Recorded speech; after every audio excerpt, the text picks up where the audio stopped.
இப்போது புதிய அறிமுகம் ஆச்சி ஹோட்டல் சாம்பார் 50 கிராம் ரூபாய் 20 மட்டுமே. ஈரோடு டவுன் காவல் நிலையம் அருகே அரசு அங்கீகாரம் பெற்ற டாஸ்மாக் கடையில் காலை முதலே கள்ளச்சந்தையில் மது விற்பனை அமோகமாக நடைபெற்று வருவதாக அப்பகுதி மக்கள் குற்றம் சாட்டியுள்ளனர்.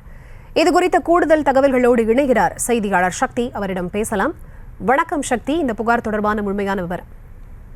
வணக்கம் புரிதா. ஈரோடு டவுன் காவல் நிலையம் அருகே சட்டவிரோதமான மது விற்பனையானது அமோகமாக நடைபெற்று வருவதாக பொதுமக்கள் குற்றம் சாட்டி வருகின்றனர்.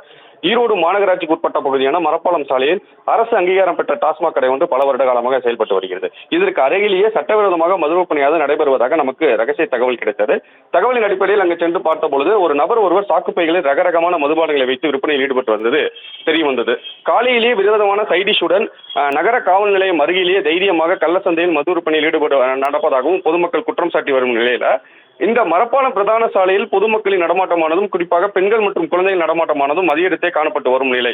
இது போன்ற நேரங்களில் காலை முதலே இந்த இடத்தில் சட்டவிரோத மது விற்பனையில் வருவதால் அப்பகுதியில் செல்ல பெண்களும் குழந்தைகளும் அச்சப்படுவதாகவும் கூறப்பட்டு வருகிறது. ஆகையால் இது போன்ற கள்ளச்சந்தையில் மது விற்பனையால் ஈடுபடும் நபர்கள் மீது கடுமையான நடவடிக்கை எடுக்க வேண்டும் எனவும் கோரிக்கை எழுந்துள்ளது. விவரங்களுக்கு நன்றி சக்திவேல். இப்போது புதிய அறிமுகம் ஆச்சி ஹோட்டல் சாம்பார் 50 கிராம் ரூபாய் 20 மட்டுமே.